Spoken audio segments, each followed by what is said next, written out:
Okay, now we're ready. All right, Cosmic Serpent. So this evening's discussion is shadow work and some practical methods, exploring the meaning of shadow, just defining it for people that might have some questions about it, and how it translates into the world of the Black Adept, so the current that we're on. I hear a lot of people talk about shadow work, and you start there, but I don't see a lot of information for people that are in this discipline on how to do that and how to incorporate that. There's a lot of fluffy information about shadow work and how to perform it, and it's not really healing if you're not integrating it into your practice. So that's what our topic is going to be tonight. excellent. Excellent. I would like to thank everybody for joining us. Thank you for supporting the beautiful sister, Cosmic Serpent, as we take this journey into the shadow work, what it means, and how we can apply it to our lives. 4, on the left-hand path, on the dark side, shadow work is of essence. It is the most important work you can do, even more important than manifesting money, manifesting these mundane things that you can actually apply and do on your own without the aid of magic or sorcery. Right. However, it's just an addition and an actual benefit when you're able to do that. So, Cosmic Serpent, let us begin. Let me ask you the first question out of 1,001 questions I have for you. Nice stuff. Okay. Okay. How do you define shadow work, and can you explain its importance for the Black Adept?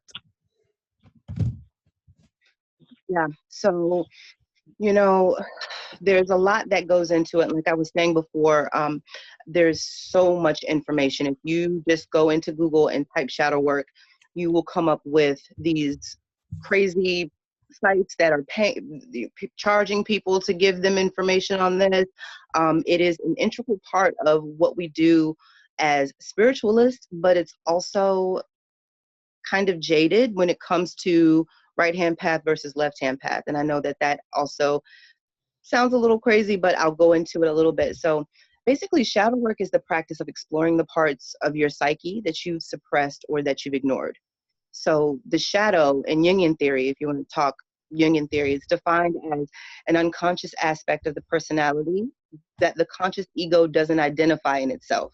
So the entirety of the unconscious. So whatever you have within you that you are not fully conscious of, that can be coded as the shadow. So I wanted to read something. The book that I love so much, that is a great book to pick up. This one, it's called Meeting the Shadow, and it is the hidden power of the dark side of human nature.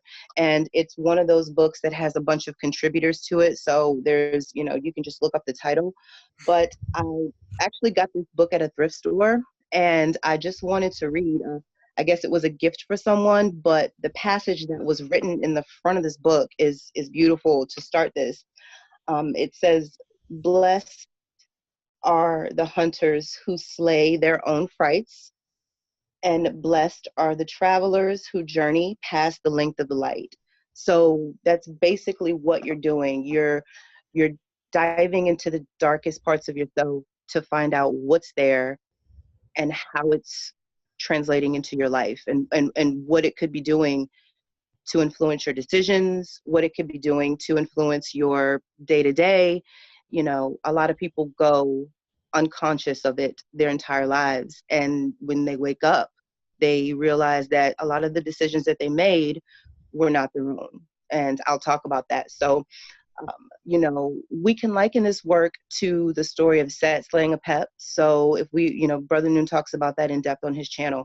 So, Set, representative as storms, a visceral primal disorder that could manifest itself in our lives. And Apep is represented as the pure embodiment of chaotic energy. So the representation of Set slaying Apep described setting order to your primal chaos. So it's your personal chaos. It's your journey, and it's what is in turn giving you stability. And there's so much to go into with it, but I'm just going to kind of briefly talk about the nature of the shadow. So delving into it to understand it and calm its ferocity as it manifests negatively in your life. Exploring your shadow can also lead to greater authenticity, to creativity, to energy and personal awakening.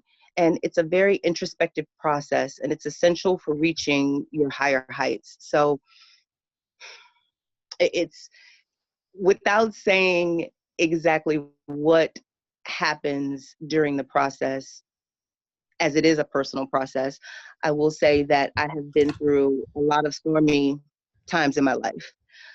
Made a lot of decisions, especially in relationships, uh, places that I've chosen to move or to do or where to go. And for a long time, probably the bulk of my 20s, I was not in the driver's seat.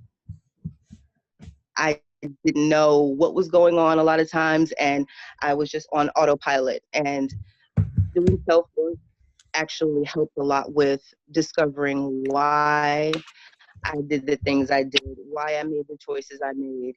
And it wasn't until then that I realized that I had so many external influences that drove me on the path that I was on.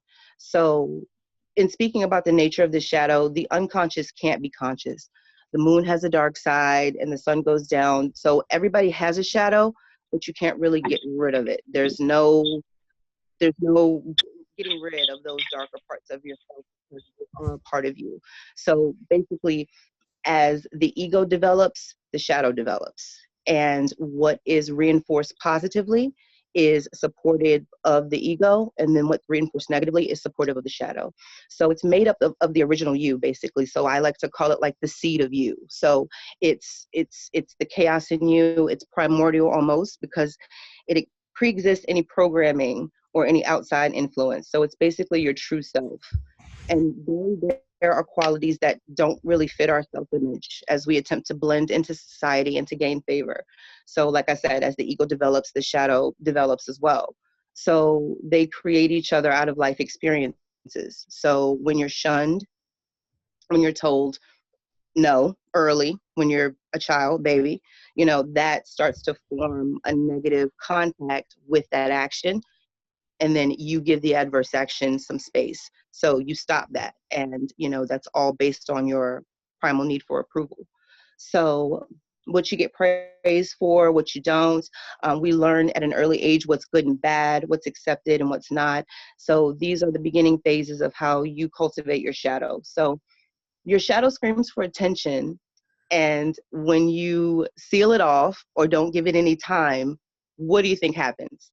It just screams louder and louder and louder and louder. So it's never going to be able to be shut off completely. So the only way to be able to progress through some of the things that happen to you are to give it some space. So let's see, let me see. So there's a few ways that we can figure out the voice of our shadow. There's a lot of things that happen to us in our lives that we just accept. This is the way I am. This is how my mother was. So this is how I'm going to be. And a lot of times that isn't the case when you're on the path of the Black Adept, because you definitely need to be doing the self work that is so important for progress. So what are you hiding from yourself? What aspects of yourself do you find so much comfort in sweeping under the rug? What is your primal clawing wish and urges that plague you daily? So while you're performing your mundane tasks or attempting to meditate or doing your rituals, what part of yourselves come up? So ask yourself, what parts of me, this is how you identify the voice of the shadow. What parts of me do I hate? Do I hate that I can't commit? Do I hate that I am still angry at something that happened to me 20 years ago? What parts of yourself do you hate? What parts in other people do you hate? What can you see as a mirror that someone does that really grinds your gears? Like what really gets to you? That is your shadow. That is an aspect that has been blurred by your ego and stifled and shut out. So when it appears in yourself or in another person, it just really, really, really takes you to that place. So, you know, you're learning as you hear that, you'll learn. So what parts of yourself are you feel aren't the real you, or the parts that you externalize? So, you know, he makes me act like this because, you know, that's how he is. So I'll snap. You know, I used to be that person. He made me do this. She made me do this. No, it's you. We externalize those things, and you attempt to try to push them off on other people, but it's always you. It's always you. You always have the choice of how you're going to act and how you're going to respond. So do you fly off the handle easily and you just blame it on other people or blame it on your gangster? You know, do you curse people out daily and blame it on your attitude that you've always had, you know, that you think is cute? That used to be me. She's got such an attitude. Think it's cute? It's not. Do you constantly self-sabotage or destroy relationships and opportunities out of fear and failure? You know, comparing yourself to others, and you isolate from being the person that you want to be because you don't feel like you're enough? You know, do you feel like all men are shit because a man hurt you previously? Or do you feel like you can't commit to women because you use them for pleasure, and then when they come to you with, you know, hardcore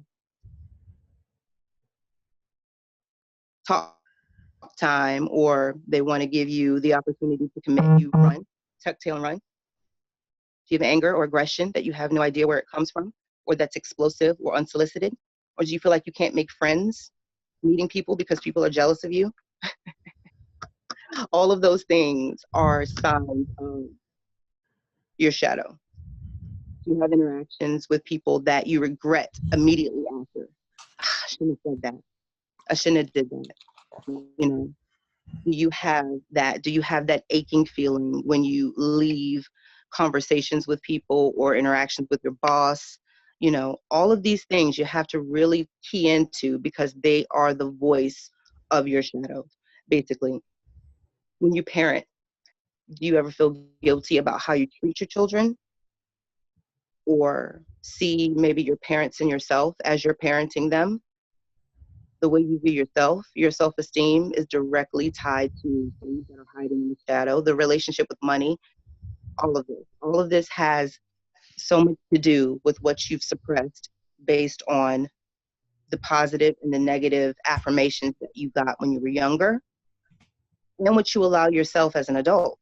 So a lot of times we like to blame everything on our parents. That is the base borderline place that you start to develop your shadow. But as you become an adult, realizing some of these things and making them solid in your mind as beliefs is only feeding that. You know, you definitely do have the power to change.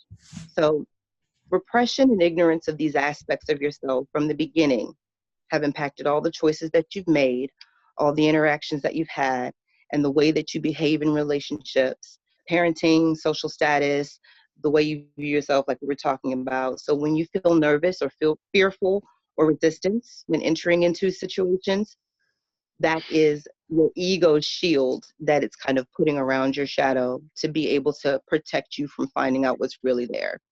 The ego blocks us off, so we don't have to experience the pain, so we don't have to experience the issue and let it bubble up to the surface and deal with it. So that's kind of how I explain the shadow. You know, there's so much, like I said, there's so much that goes into it, but it's a bit wormholey. But you know, this is actually one of the most important practices that I think that you'll do. So if any of those things kind of hit home for you, or you know, you've experienced some of that, you definitely want to get into a place in your mind where you're able to start to dig through those. So absolutely, that's definitely that's definitely a couple of the issues that will come up, Brother Noon. So that's just, I guess so. Okay. Well, let me share this quote with you, and then I want to hear how you would interpret it or apply it. Okay. It says your shadow is a Mm-hmm. dark omen. Your shadow is a dark omen, a powerful teacher that reveals to you the places in your life where you are energetically blocked. When you continue to ignore these signs, you perpetuate the cycle of your suffering.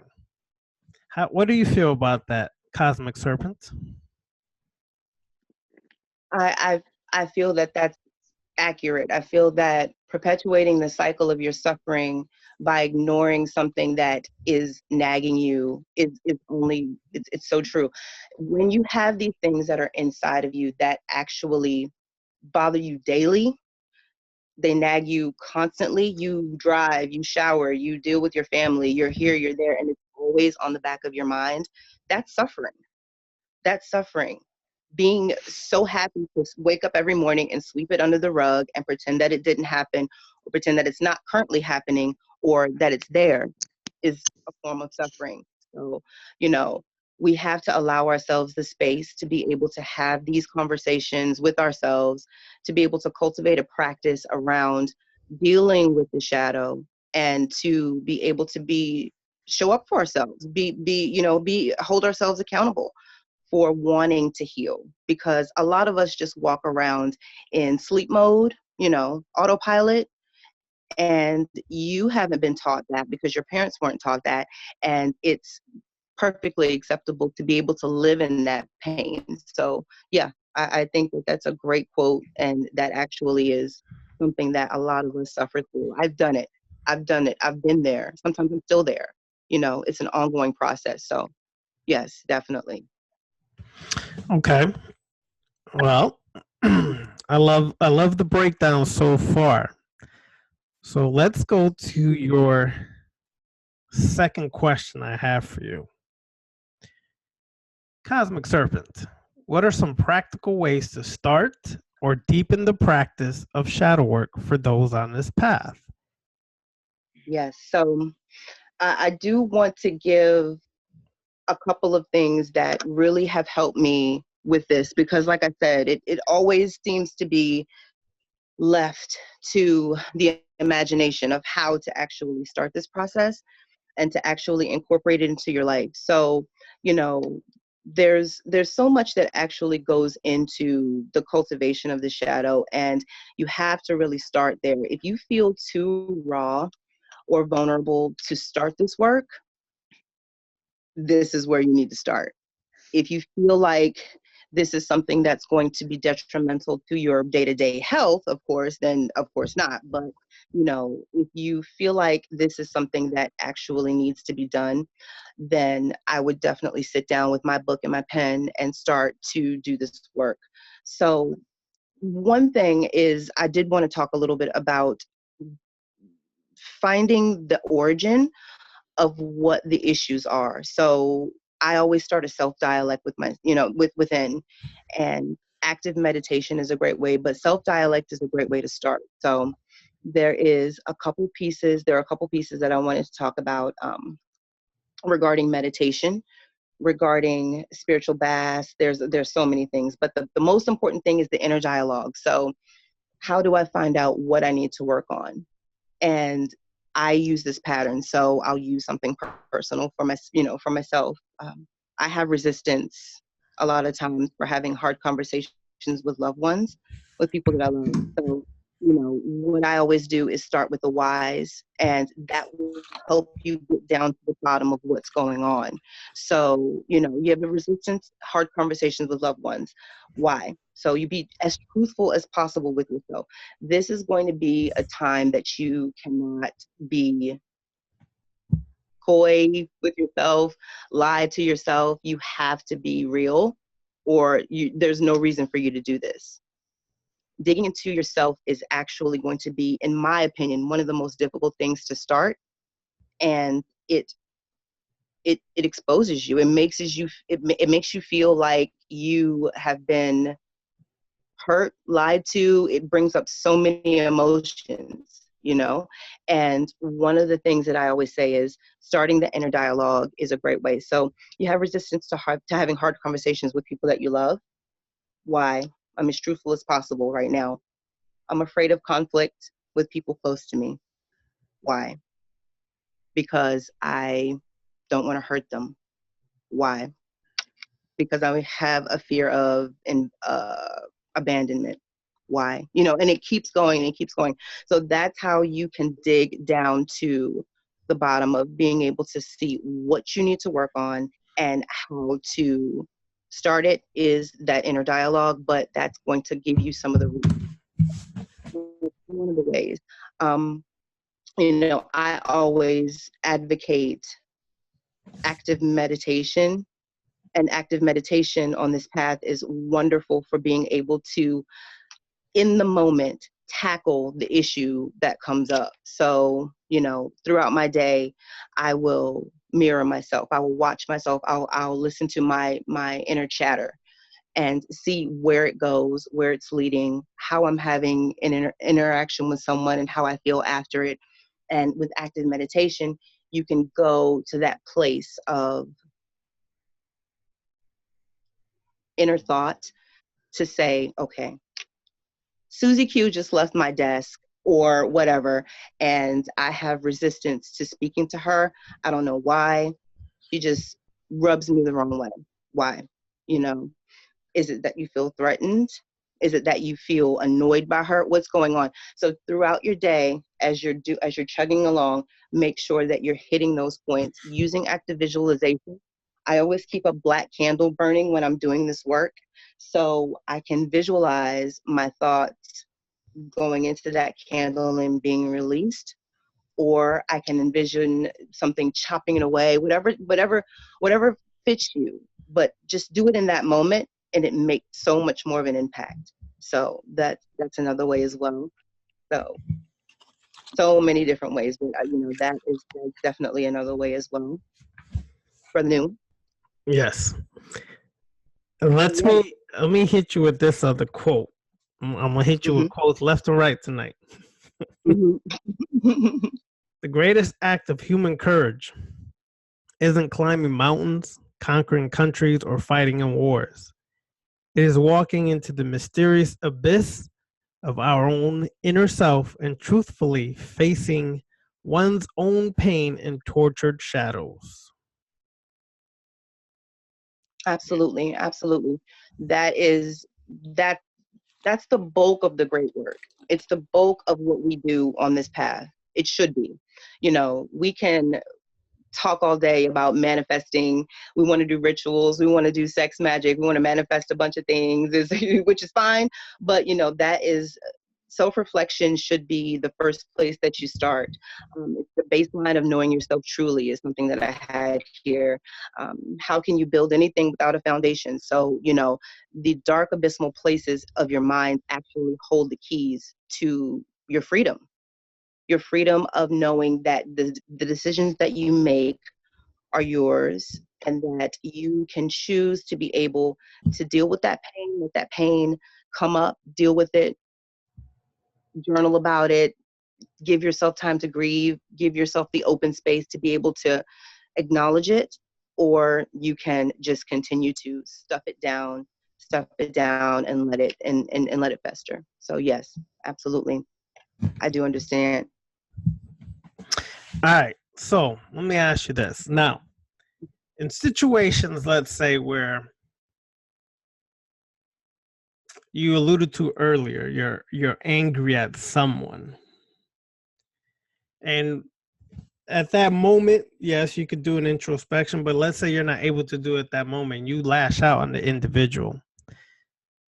What do you think is causing the main trigger about that individual? As you said earlier, Susie Q, like for example, it says here, pay close attention to whatever triggers reactions. From you, your triggers reveal the spot where an ancient pain is still buried. So let's say Susie Q made you react. You lashed out lashed out at Susie Q. What do you think is triggering that? And how can one discover where it's buried? Yes. So Susie Q, whoever, if you were in the moment and you felt like that, you tried to do your introspective meditation, it didn't work, you just went ahead and lashed out at that person has something about them or something within their energy or within them that triggers something about you, something that's happened, something that you've experienced, something that might be passed down, trauma. There's some things that will always be the trigger if you can't control yourself. If you fly off the handle and you are absolutely sure that there's nothing else that you could have possibly done in that moment besides go crazy, then yes, it is something that has triggered that. That definitely leads me to talking about, one of the main sources of a person that has explosive energy. A lot of that time, explosive anger, I'm sorry, a lot of that times it comes from the parents. So, family members are the first to impact us. They are the first sources of approval and of disapproval, and they're the first to interject, when you begin to grow up. So in your early developmental stages. So it's basically like, you're too loud, you're not ladylike enough. That was me. You're not ladylike enough. You're grow up, do this, do that. So something that person did has impacted you, and it has brought up a trigger for you. There's a trigger there. So acknowledging that and being able to say what has happened that has surrounded me with this anger in reverence to that is a great way to start. Absolutely. Mm-hmm. Okay. Now, let me pull up this one last thing here. Okay, 9 signs that you're lying to yourself, which I think is a reflection of the shadow. And I want you to pick maybe 1 or 2 of these that you feel are the most important, okay? Mm-hmm. Now, you don't like listening to others' advice. You prefer to wear rose-tinted glasses. You feel inauthentic. You have a rigid attitude. You keep justifying your behavior. You keep justifying other people's behavior. You feel like you're running away from something. Out of those, well, there's supposed to be 9, but I only read 7. Out of those 7, which are the top 2 that stick out to you and why? So I feel like one that actually just kind of jumped out while you were talking is something that I have experienced in my life. So I know that that's why, justifying your behavior and other people's behavior. I think that that is one of the main things that we do as people in this day and age, because justifying your behavior solidifies it in your mind that it's okay, and it gives the other person that you're talking to something to grasp onto, like, why did she do this, so that they don't have to dig too deep, so they don't have to think too hard about what's going on with you, to preserve your privacy, to preserve your security. You justify your behavior by giving them that information. So I know for myself, it would be, I would always get, and anybody that's watching this right now that knows me knows that this is the truth. I would always get invited places and I would never go. I would never, ever go. And I would have to send that person a long message, like a whole long text about what happened and why I couldn't come and what was going on, instead of just saying, I just can't make it. And it became so bad that, I had to stop. I had to stop myself to take a step back to say, am I justifying this for me, for them, or am I doing it for myself? So that definitely is one of those, justifying yourself to other people. Another one that you talked about is running from things. You can never do that because they'll always catch you. You can't run from yourself. Your inner mind, the inner work that you do is always going to be able to dig through it, but you have to be able to face it. There's no getting away from it. So parts of our shadow that we actually try to run away from are the ones that are going to be the most aggressively seeking sunlight, basically. So there is no running. There is no running. I have some issues where, religion played a big part in my upbringing. And, you know, like I said, if anybody on here knows me, like I talked about the last time I was on, I was raised Christian. The dogma, a lot of times, of religion will put that stamp on you that gives you this fear of, I mean, fear like crazy, of messing up, of doing anything, because the ultimate punishment is, you know, in hell forever. So, you know, once you're able to remove that, and once you're able to work through that to understand why that's been put in place as it is, then you can grow from it. So those are the quotes that I like from what you gave. Okay. All right, that's it for my questions. All right, do you have anything else you want to elaborate before we go to the guests? Yes, well, you know, there's so much that we can talk about. I did want to talk a little bit more about religion, though, you know, because as you delve into your shadow, you know that your parents are the ones, your parents and your caretakers and your actual authority figures are the ones that are going to give you the yeses and the nos, and you go from there. But religion is just a bigger overarching theme. So if we talk about like the big three, like Christianity, in my opinion, that's the one that we all kind of associate with right now. You know, oftentimes those that adhere to this religion, they lose themselves in reverence to God.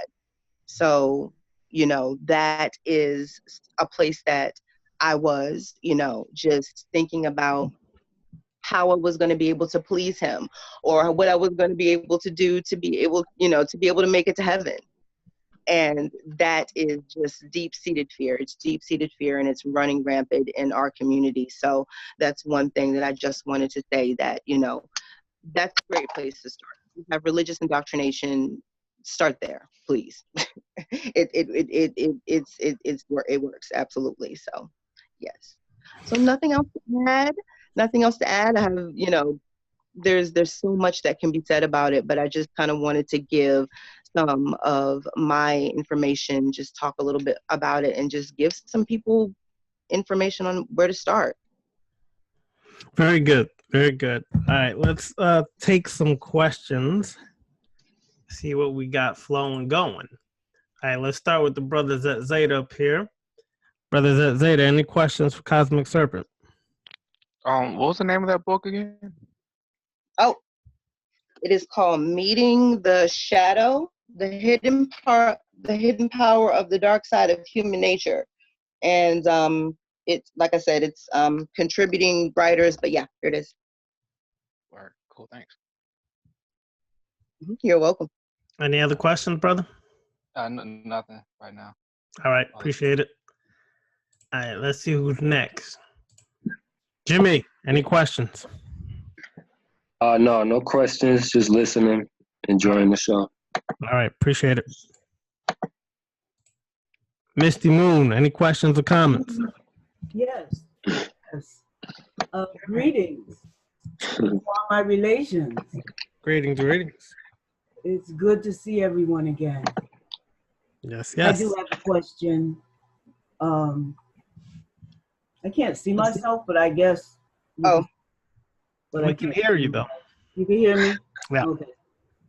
I don't know why that is, but anyway. My question is on midwives. And while that question is going on, knocking around in the corners of our mind, I do have a statement and a little bit of feedback, and then we can go back to the question. Is that okay? Yes. Okay. Cosmic Serpent, you beautiful lady. Hello. Hi. Hi. I did send you an email, girl. I did. Because I'm not on Instagram and all that. I'm not even trying, you know, I'm just on Facebook. So I thought I would just send you a little email and little information, little pictures about myself. You know, yes, it's probably out in cyberspace somewhere. I might have had the address wrong or something like that. But I did, like the day after your first, you know, introduction. I just wanted to like we used to say, come correct. But Right. I don't know. It is somewhere in cyberspace. I sent it to the.cosmic.serpent7 @gmail. Yes, ma'am. I will definitely check again, but please resend it because I would love to hear anything you had to say. Yes, ma'am. Thank you so much. I really appreciate it. Yeah, because I fly solo and I kind of like, I'm very private. So, you know, when I send pictures and stuff, it's always kind of like just private. You know what I mean? Not that I have anything to hide, Right. just that I have a lot of children and grandchildren, and some are here and some are not. So, you know, I have to beware of everything. But so yeah, and I just want to say to Ravana Noon Yes. that you changed the channel. No, I just changed the name of the channel because I'm actually not using the name Ravana Noon as much, but creating a name for a channel. And we're gonna do work under that name. So that's why. Dark Side Unleashed. That's right. I'm unleashing the dark side. Well, that's powerful, and I like it. Power. That's very powerful because I was watching your Friday night video today, Yes. and because I lag a little bit because I my times that I'm available is different. So I said, "What the hell? He changed the name of the channel." I like it. Powerful. Thank you. Thank you. I don't even know. I can't put it into words really what it means, but you'll see after a while. True. So yeah, these Abrahamic religions, not everybody really, as Sister Cosmic Serpent was saying, is messed up. And that goes back to the Piper question. I was able to. Before that, I wanted to flesh out the psychoanalyst Carl Jung a little bit, because Cosmic Serpent mentioned Carl Jung, and he really outdid his teacher, who was Freud. Right. And Carl Jung said, he went so far as to say that the subconscious can really actually act independently. Whenever I read that, it made me pause, because that's a kind of like a little scary thought. The first time he says that we encounter the subconscious in the dreams and visions. And the first time I realized that I really had another mind or a subconscious was when I dreamed, and I woke up in the dream and I realized that I was dreaming. I had to ask somebody about that. If you don't know, you better ask somebody. Right. But he, not only all the things that Cosmic Serpent mentioned about the shadow self, but he mentioned cowardice, he mentioned mental laziness, sloppiness, a lot of different ways that we can be that come from the subconscious and wounds of the child and all that. So yeah, I'm enjoying it so far. My question is about midwives and midwifery. Because in the light world, or the right-hand path, they're talking about the midwives, and they're mentioned in those scriptures, the Abrahamic scriptures, how the midwives saved the children, and some of them they killed and all this other stuff. So as we understand, so above, so below. So if there's a midwife, if there's someone that cuts the cord and takes care of the children in the upper world, then there's one in the underworld too. And they only think about cutting the cord and then the baby taking the breath, and then the baby's alive and he's conscious and he's in the light world. But what about when the cord is cut and you go to the underworld? You see, so, I honor death, the most holy death, La Santísima Muerte, and she's here, but I don't know why it's not on camera. But yeah, that's my thought tonight as far as the topic, shadow self, and how are we to take care of these consciousnesses that are born into the underworld, into the understanding, because it's regions and lands and everything in the underworld, just like an above world. Mhm. So, you know, there's some of us that do that kind of work. Cutting cords is something I just absolutely love to fucking do. Oh, Because, you know, that's just something that we got to know how to do. And then how do you deal with that consciousness, you know? And like the sister was saying, Cosmic Serpent, you know, the people have a great fear of death because of these Abrahamic religions. right. And they just spanned out to like 12 major religions. Well, we only look at 3, but I think there's like 12. Right. So I don't want to take up all the time, but I'm enjoying it as usual. Thank you so much. I appreciate that. And, you know, that's such a beautiful thing to be able to embrace death on this path as well, you know, especially in in the nature of what you're doing. So thank you so much for that. I appreciate it. You're welcome. All right, let's go on to Brother Duma. What's Hey. good, Brother Duma? Hey, what's going on, Ravana Noon? By the time you took off that Washington Nationals hat, bro, we won't have a problem this evening if you had that hat on, brother. There's only one hat allowed in this room. That's the Yankees. Anybody else, you gotta take your shit off. Anyway, there you go. That's right, Justin. You know what's good. Is that your headphones doing that noise? Because everybody else is mic'd on mute. Hold on. Let me see where that noise is coming from. Oh, hold on. Yeah. Hold on. Sound like somebody farting and shit. Oh, my bad. Let loose. They letting loose in the. Jeff ain't up here. Jeff ain't in here. You know, Jeff be cutting loose on these videos and stuff, man. Hey, Misty, I can see you now. Hi, Misty. Hi, Misty. We can see you. Yeah. Oh, she got her Santa Muerte just hooked up. Yeah, I think that's yours. Hold on, bro. Let me check. I'm going to mute you for a second and see if it's from you, all right? Hold on. All right. Yeah, it's his. Yeah, it's yours, bro. It's breaking up really bad, like that. Can you hear me now? Yeah, I can hear you, but it sounds like it's cutting in and out. Oh, okay. It might be the headphones. Yeah, probably is. Try disconnecting and connecting back in and see if that helps. All right? All And right. I'll come back to you when you come in. Cool. All right. Yeah. Gail, any questions?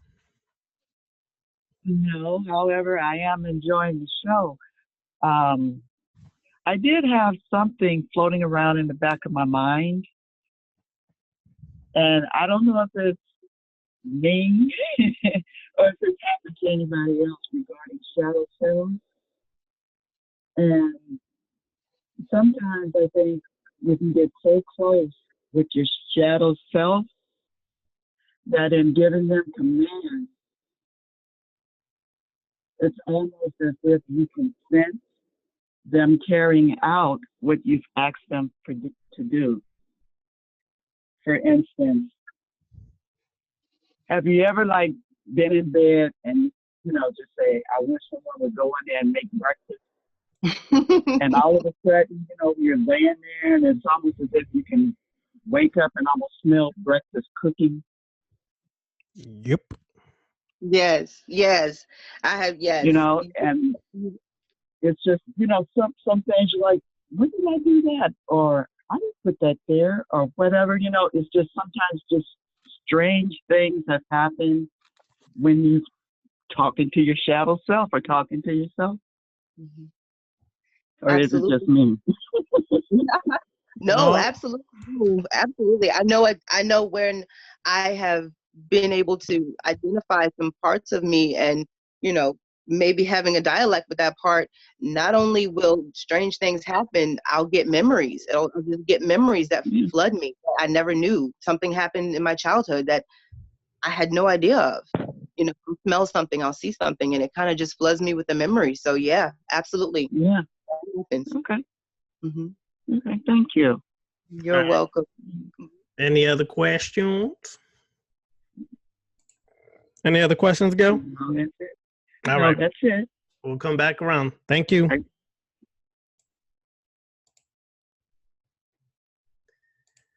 Obsidian Goddess, how are you this evening? Pretty good. How is everybody? We're good. We're good. You have any questions for Cosmic Serpent? No, I don't really have any questions, but I was like really excited to see that you were going to do this topic because I'm going to be doing a lot of shadow work. So it was really good to be able to be here tonight. But do you have a YouTube channel or something? Well, no. No, I don't have a YouTube channel as of yet, but I am on Instagram. I don't know if you're on Instagram. No. Oh, no, that's okay. I'm Well, up late nights working, so I love to watch videos or something. oh, absolutely. Yes, I totally understand. You know, I don't have a YouTube channel as of yet, but you know, as soon as as soon as I do, as soon as something happens, I will let you know. Please email me. You can correspond with me that way. I would love to speak to you. Thank you so much for watching. And I hope that, you know, I know you're working tonight. I hope you got enough rest today, but you know, thank you so much. And shadow work. I don't need much sleep. 2 or 3 hours and I'm good to go. There you go. Do it. Right, she's energized. She's energized. Yep. Yes, that's perfect. And you know, Godspeed on your journey through shadow work. It is quite the emotional process. So you know, it's great. But thank you so much. I appreciate it. It was really good to finally be able to see you on here. Yes. And I wish I could see you, but you know, I can't. But thank you. But please, yes, reach out to me. You know, if you need support on this path, if you need a shadow work sitter, I got your back. No problem. All right, thank you, Obsidian Goddess. Obsidian Goddess always be in the shadows, boy. She be in the shadows. I can't see her at all, but that's okay. I heard her. That's all right. She likes the shadows. She's all good. Uh-oh, now we bringing up my boy Mario. If this thing want to hold on, see if this cooperates. Sometimes the computer don't want to cooperate. Okay, there we go. Brother Mario, what's good? What's up, bro? You got a question? I'm just chilling and enjoying myself. Yeah, I'm sure you're enjoying yourself. No, sir, but how you doing, gorgeous? Hello. He ain't talking to me. I know that. No, He wildin'. Mario sends me some love. Mario, hello. Thank you so much. How you doing, sister? I'm good. Thank you so much for tuning in. I hope you are relaxing. You know, thank you so much for being here. Yes, I appreciate it. Yes, ma'am, most definitely. And I want to say, definitely you are on it. And I'm glad you are doing this because a lot of sisters need to hear this. I wish my wife was here, but she's out working right now. But I wish she was here to listen to this. Just play it back for her, brother. Play it back for her. Oh, I definitely am. And because I see something with sisters, a lot of sisters, like you said, dealing with past life trauma, especially dealing with family, like get caught up in that saying whole generational curse and all that stuff. But when is it going to stop? Once you learn how to deal with yourself, Right. then you can move forward. Mm-hmm. And I look at, and to me, like a perfect example too of dealing with the shadow self is the Incredible Hulk. Mm-hmm. And a lot of us don't even look at it like that. That's The Incredible Hulk. He's a shadow self. He's a shadow of Bruce Banner. Yep. And I also want to give, I also want everybody, whenever they get a chance, to look up this book called Women Who Run with Wolves. It's I love it. Yes, ma'am. It's a chapter dealing with the shadow self. Mm-hmm. And let me see real quick what the name of the chapter is called. My computer's acting crazy, but it's chapter. I think it's on page 62 or chapter 62 is one of them. But it's talking about dealing with the shadow self. And That's like I great. said, I just want to recommend that book for everybody, not just for the sisters, but for the brothers as well. That's right, brother. Thank And you I so appreciate it. Thank you so much. I appreciate you as well. Thank you for being here. All right, brother Yes, Mara. ma'am. Appreciate it. Cosmic Serpent. Yes. What did I say about YouTube, Cosmic Serpent? Mm-hmm. It's your time. Don't hide your face. Not trying to hide, buddy. Uh-huh. All right. Mhm. Let's go on to my good brother here, Justice Divine. Justice Divine, can you hear me? Yes, sir. All right. Any questions for the sister, Cosmic Serpent? Well, first I want to thank Cosmic Serpent for passing on the link through the gram. You dig? I appreciate that. Oh, perfect. Hey, yeah. Yeah, that's Great. me. Word up. Yeah, I want to add on to the cipher, and if you know, like Brother Noon always said, I got my young son right here too. Like Brother Noon always said, if you dealing with this left hand path, you're going and you're doing it right, you're going to encounter some things you don't want to see. Right. And personally, dealing with that Luciferian energy and invoking Lucifer, and the draconian energy, in fact, yo, I've been running into a whole lot of, you know what I'm saying, crazy events, man. And at one point, I went to Target. I didn't realize that I paid my insurance twice. So I had to put all my goddamn groceries back. You know what I'm saying? That was embarrassing as hell. Went down to the cafeteria the next day, was reaching for some ketchup for my sandwich. Knocked over all the glasses off the damn table. You know what I'm saying? So it's like it kind of forces you to like to maintain and to deal with your shadow self. And I also learned with the shadow self too, I got mama issues. Not to get real deep, but I always dated older women. And doing this shadow work, I was like, yo, why do I always date older women? I was like, yo, because I was always looking for a mama figure. My nana was like my mama figure. You know what I'm saying? My mom, she did what she could, I guess. But you know what I'm saying? My nana, once my nana died, yo, it's, you know, it was real. And this one chick I was dating, she was like 7 years older than me. And one time, you know what I'm saying, and I came home from work and I had a hard day. She was like, come to mama. Word is born, the universe broke for me. She told me those 3 words really, really, you know, kind of broke me down. And doing the shadow work, I had to stop and realize, like, why do my relationships suck? Especially dealing with younger women, because I was always looking for a mother. There you go. You know what I'm saying? And that, you know, and if you really doing this left hand path and you really doing the work, like Brother Noon always, it's very uncomfortable. I'm not gonna lie to you. This ain't sitting around, you know what I'm saying? Yod head, Vod head, dial, Kai, all of that all the time and wishing shit away. You know, it's gonna come at you. It really, really is. But it's good. You understand what I'm saying? This is what makes you a God, because I'm not looking for no God outside of myself. First and foremost, I come from the NGE side of things. You understand what I'm saying?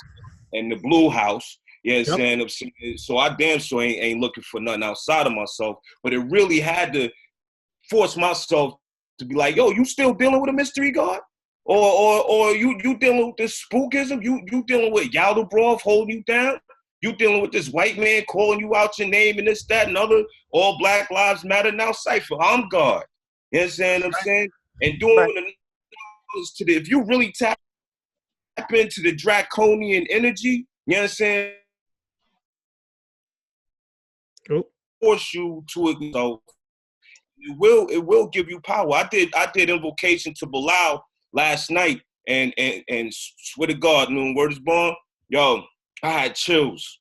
I got cold. It got mad cold in the room. You know what I'm saying? Because I asked for power that I could, you know what I'm saying, I could do something to, you know what I'm saying. I ain't gonna go into that. But yeah, you know, this is some real deal stuff, and I appreciate y'all both for the information. Now, sister, I wanted to ask you a question if you don't mind. Yes. Two parts. Besides active meditation, what else could I do to really, like, you know, dealing with the left-hand path, we ain't stroking, you know, the shadow. I want to annihilate him. I want to beat him down. I want to make him bleed. I want him dead. You know what I'm saying? I want it done. Right. You know? Yeah. So I want, give me a like you know, some more other than active meditation. And then number two, if you could touch upon, you know, coming from a parental view, you know what I mean? My family from Jersey City and Newark and Brooklyn. Now, my grandparents from South, so they migrated up. You know what I'm saying? So it was a whole lot of family things that I'm trying to get rid of myself. Now, as a parent myself, I got an 18-year-old and a 4-year-old. How can I avoid adding on to their shadow like it was added on to mine? Right. It's just recognizing it. And that's exactly what you've done. You know, recognizing that there might be generational patterns of learned behavior that we passed down, that was passed down, and that we are looking at our parents and we're looking at our grandparents and the people that are actually our loved ones, the most important people to us in the world. How is it bad that I behave the way that they've done it? You know, and breaking that pattern is exactly what you've done. That's the most important thing. You won't imprint them because you'll realize that they are watching you as the most important thing in their lives. You know, so you're not going to be able to do that. You're going to break that. You're going to break that cycle right there because you've already done it. You know, you've already done it. As far as that goes, I did have some information about that.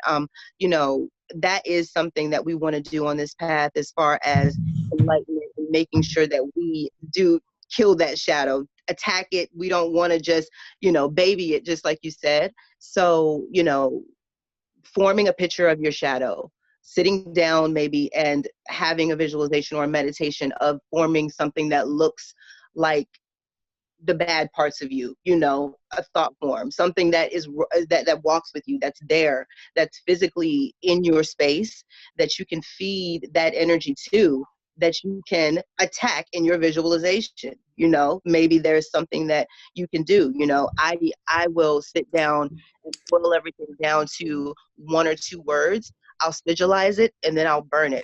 I'll realistically flush it down the toilet. I'll bury it. I'll do whatever, you know. So yeah, if you want to do something that's more along the lines of right there in the moment and attacking it, yeah, you can visualize yourself stepping into that creation that you have, you know, feeling the feelings of how it would feel to be suppressed, to be hidden, to be dark, to be shrouded in blackness, you know, and then externalizing, coming back out and slaying it, killing it. Yeah, so absolutely.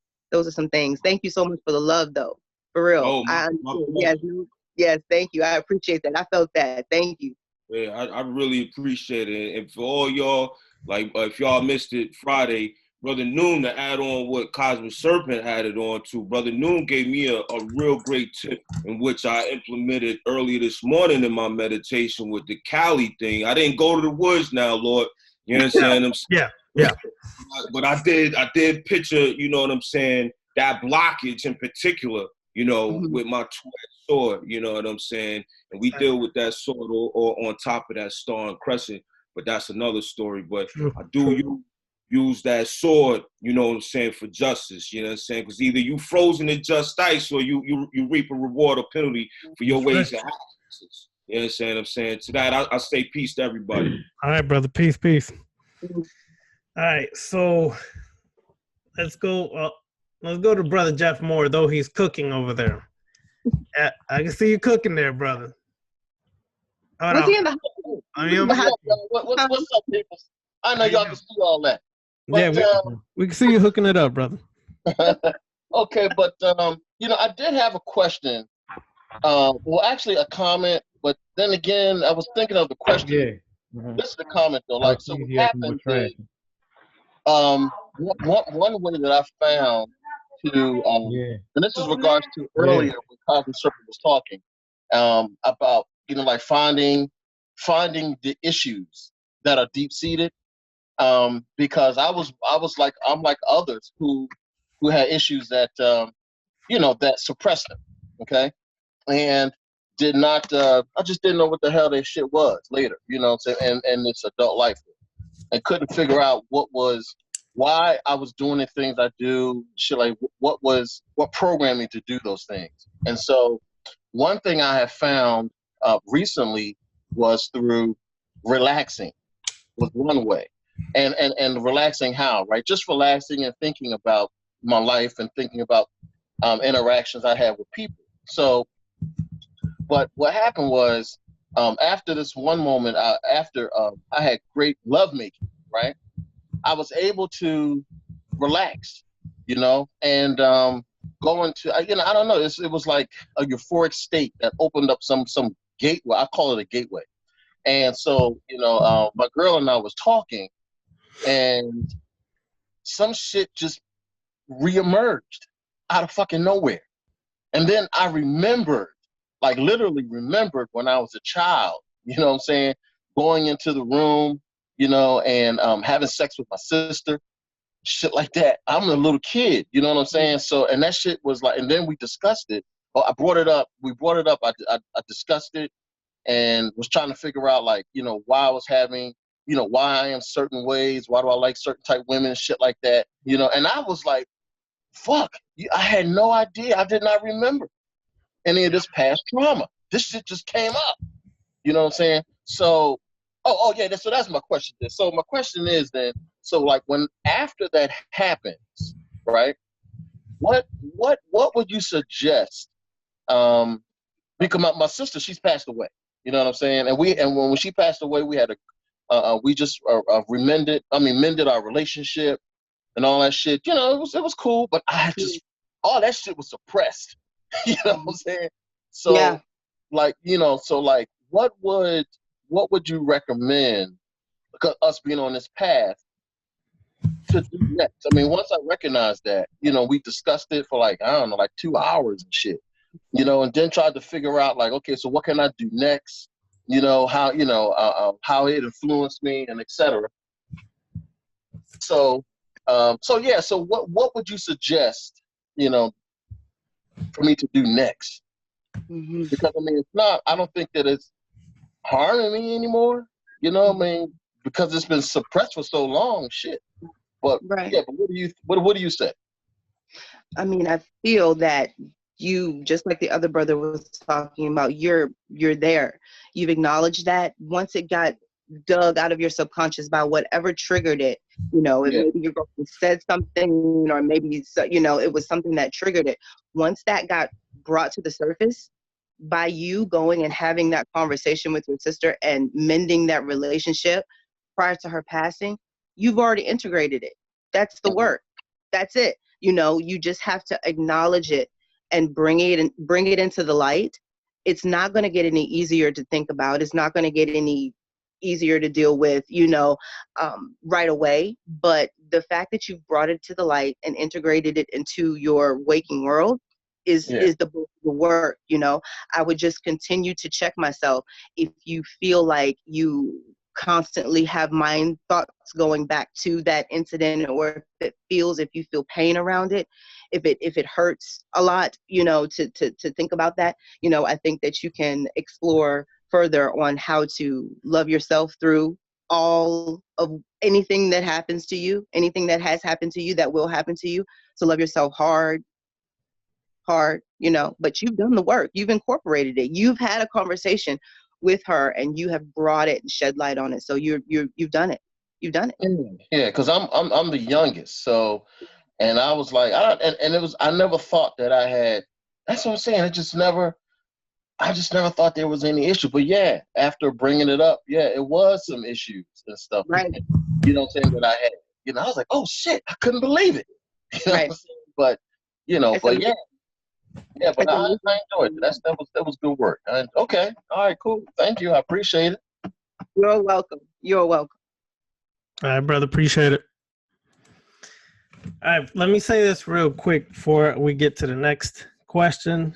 One thing everybody should try to do is look at your current, if you have a significant other, partner, whatever the hell you want to call it, if you have one, look at that individual and then meditate on that, not so much the individual, but the characteristics, the attributes of that individual. somewhere along the line, that individual is a representation of the first individual that you found attractive or emotionally connected to. And this will keep perpetuating throughout the rest of your life. This is what is called a vicious cycle. Sometimes what we have is a type. We like to call it, oh, that's my type of female, or that's my type of man. The problem with a type is it's like your favorite food. Your favorite food is usually the worst food you can eat, because we get hooked and addicted to some of the worst things possible, but we justify, remember what we said earlier, we justify that behavior by all this verbiage and nonsense. But the type of person you're attracted to, if you have gone through 10, 20 people in relationships, guess what, people? It ain't working. Okay? So what you got to understand is that type of person, you have to go inside yourself to determine where this first characteristic of attraction came from and who it came from, and you start to demolish it, annihilate it, because if not, you're going to keep repeating the same cycle over and over in relationships, and everybody you date is going to be similar some way, shape, form, or fashion. Even their appearance will be similar. It may not be exactly the same, but it will be similar. The way they walk, the way they talk, the way they dress, the way they move, the way whatever is going to be similar. And every time, let's say you get intimate with this person, it's like you're living the first time around with that first person. And you trying to find this void inside you, when what's happening is that void was created from your first incident of the situation that occurred. So keep that in mind as you go forward. Start to analyze your partner and ask yourself, are they my type? And if they are your type, have you broken the vicious cycle of all the types of that same type of person from before? Or are you still living in that type, trying to redo it and trying to live it another way? And what is that old saying? If you keep repeating something over and over and you expect a different result, you're basically living insanity. You're insane if you think you're going to change it. Because then what happens is the change doesn't come externally. It comes within yourself. All right, let's go on to Brother Darkness Bay. Brother Bay, it's good, brother. What's happening? Chilling. Man, great lecture tonight as usual. Caught up on the Friday joint that was hot too. Yeah. So just listening to Cosmic Serpent tonight, I realized I've already, been on the path of working on the shadow self. I just call it, I guess reprogramming the subconscious and trying to figure some things out. I've kind of already been doing that. The one sister, she mentioned, something about dreams, which I guess I have two questions. One was going to be about dreams. The other was going to be about, what are the things I should be doing. So in doing the shadow work, one of the things I've identified is that I've been a bad finisher or closer. As a salesman, when I was in sales early after when I got out of college, I remember I wasn't very good at closing. I was good at communicating, getting deals, but I was bad at closing. Other times in my life, whether it's like a task I'm doing, there are times where I would just stop in the middle of a task and I get distracted and move on to something else. With women, I can count too many times where I didn't finish a deal in that department. So, other than, working on, being more disciplined, I've been doing better at that lately. And finishing little projects that I've started. What other things can I be doing to work on becoming a better closer, finisher, and finishing stuff that I start? And I believe I don't know where it came from. That's the crazy thing. I have identified that if it's something that I really love to do, I'm excited about doing or whatever, I finish it like it ain't nothing. But if it's something I ain't really, I'm like, you know what I mean? Or if it's a girl that I really don't, I could just care less. So I have identified that part. Mhm. So, but, how can I, now I'm just trying to figure out how can I go deeper to where it's not even an issue no more. Right. That's the first question. That's a great question.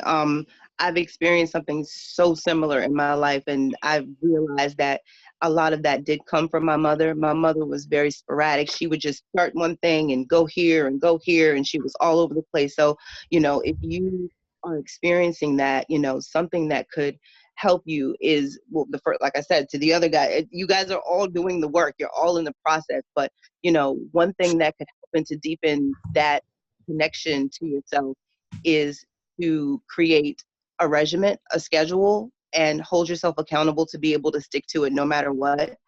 To say, I know that this is something that I have a problem with. I have an issue with that. I have an issue with not being able to stick to what I said that I'm going to finish, and just being able to show up for yourself and hold yourself accountable. So, you can always do things that will bring the mundane into the, mix the mundane and the magical as well. So you can ritualize your experience to say, this is my intent, state your intent, and to go into it with the Luciferian mindset of, I am in control. I am in control of this. This is something that I am going to be able to work through for myself.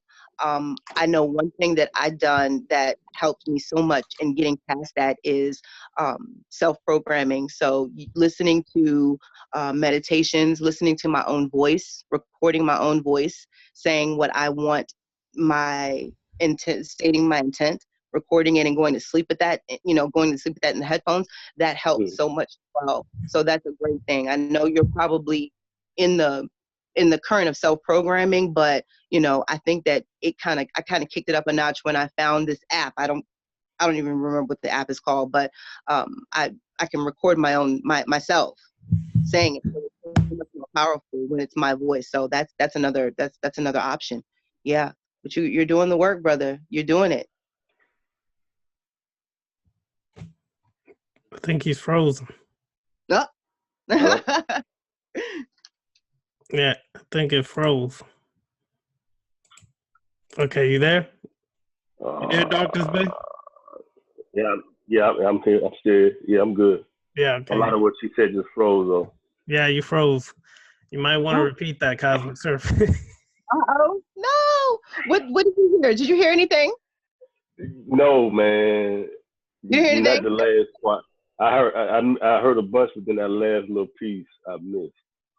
Oh, that's okay. I was just talking about self-programming. I think you were saying that you were already doing that, self-programming, listening to your voice recorded to instate your intent, to let yourself know, this is something I want to work on. That's all I was saying. It's just, that's something that you can do to deepen the process, but you're already on the path. It's just being able to go into it with the mindset, of, I'm in control. You had mentioned the app. I'm sorry. You had mentioned the app. That's the last piece I remember. I missed. Yes, I'll have to get Brother Noon to help me with that. I'm not exactly sure how to fix it or find it right now because I'm using my phone, but there's an app that it just comes from the App Store. I have a Droid. It just comes from the App Store. It allows you to record your voice and play it in a loop. And you can play it backwards, you can play it forward. So, there's just an app, and then I use that as my self-programming. So if there's something I want to accomplish, I'm talking to my higher self when I'm listening to this. I'm talking to me. So yeah, I'll have to figure it out. But yes, you could. I got it. I've got that app already. I think my issue is it's all like mundane stuff. I need to go deeper. It's all stuff like, I want more money and blah blah blah. But I just need to go deeper than just the mundane stuff. Mm-hmm. And, our second part was dream sequence, or just dreams in general. I started, I've always off and on recorded my dreams, but recently I started really writing them down. I have, part of my ritual waking up is I get up, and if I can remember my dream, I get up and I write it down. Mm-hmm. I've had the experience also where you wake up in the dream, you're like, is this real? It's not. I remember even eating grass just to make sure if it was real, and I could, taste the sand and dirt, and I was like, wow. But in recording your dreams, like, what are you actually looking for? Because I mean, I don't. There are no like. There are not many. The only thing that is recurring is like where the dream may take place. Like several times the dreams have taken place somewhere in South Florida, but other than that, there's not really. I can't really see any tie-ins. Like I know I need to go deeper. What do I need to go? What should I be doing? Should I just write it down and then go back to and try to find a symbolism in the things that were in the dream? I'm guessing. What would you do? Absolutely. Your mind is always going to make you. Well, I know for myself. Whenever you're in a dream, it's all about the energy. It's all about how you're feeling, the emotions that are tied to it. I know that I know your mind will put you in a place that's safe, whether that's where you really are or not, but if you see anything, if you can pick up on anything, a color, a smell, somebody said something, or just a feeling, an emotion, write it all down, because that will give you something to meditate on, and then further the delving into yourself, because you're not going to understand it. You might look at it 2-3 weeks down the road and say, oh my gosh, this kind of correlates with what I'm doing now, the work that I'm doing, or, this is something that I can actually grasp onto. Sometimes it's not, it's not foreign to us to be able to just go look through a book, just Google the sign, Google the symbol, just keep all the notes though. That's the most important thing, keep all the notes.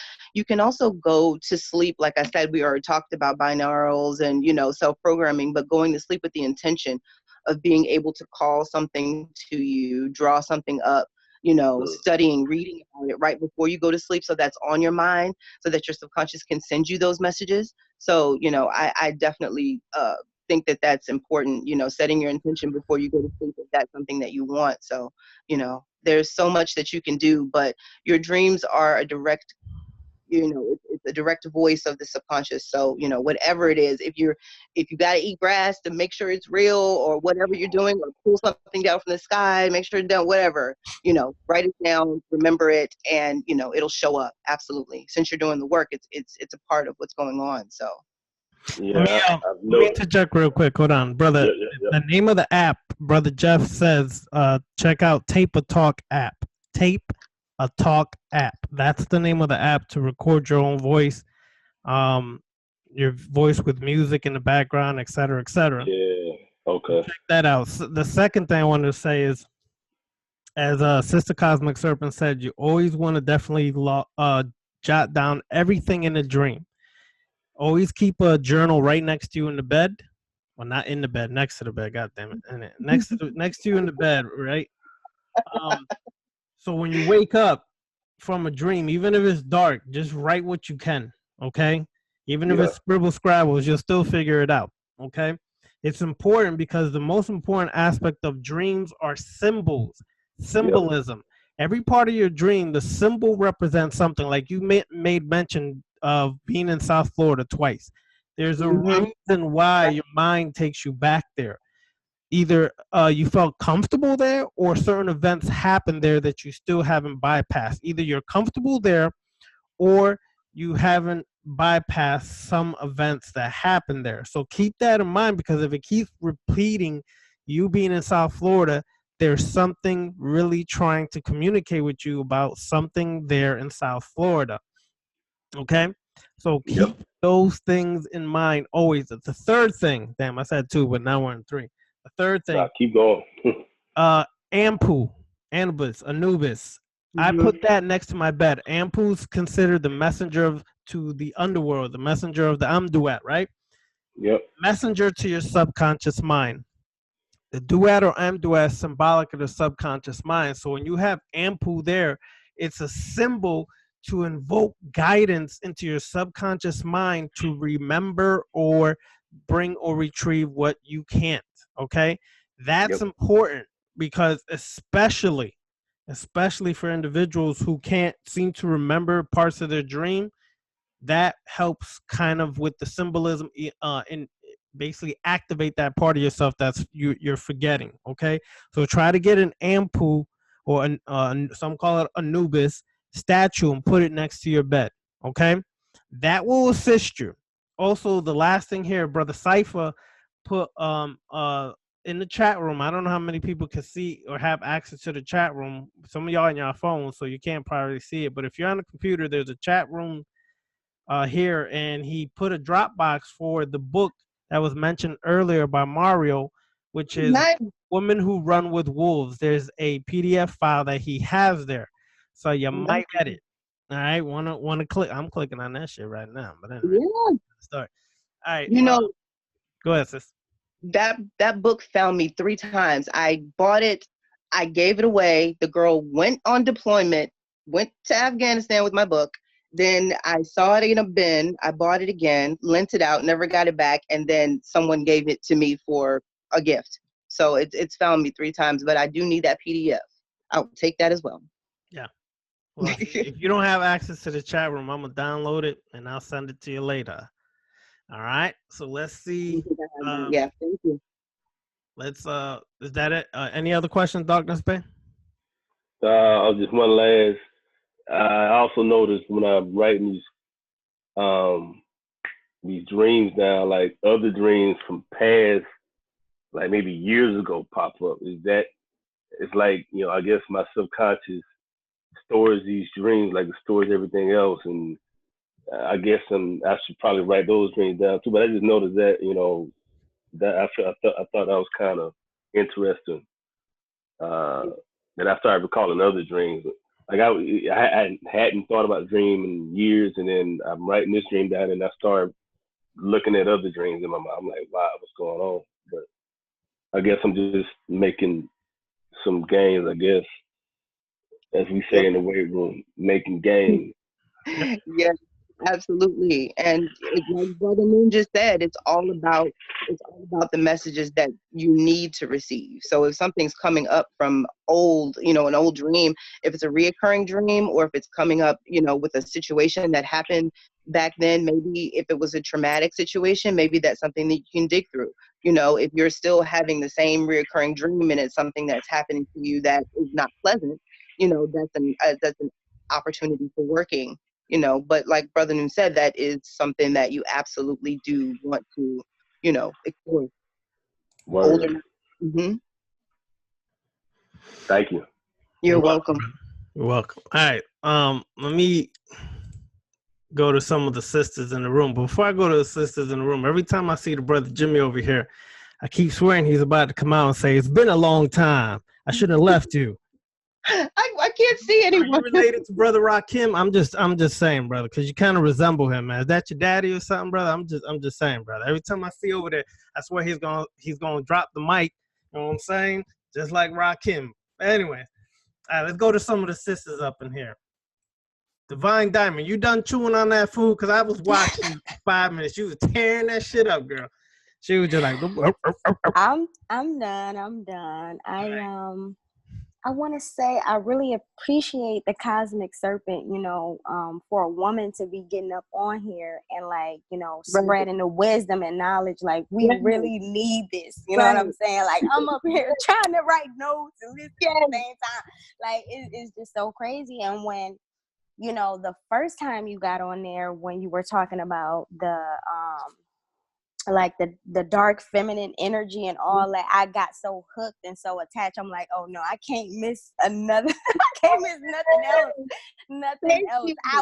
I was on the phone on that time and I wasn't on Zoom, and I'm like, oh man, I wasn't connected with my family. Like, it was crazy. I was thinking so many thoughts. Yeah, but for me, like as a newbie, you know what I'm saying? Like, because I'm just now getting into I'm like reading, the Luciferian books and, following the left hand path. And, I listen to a lot of Ravana Nun videos and stuff like that, be hooked on them.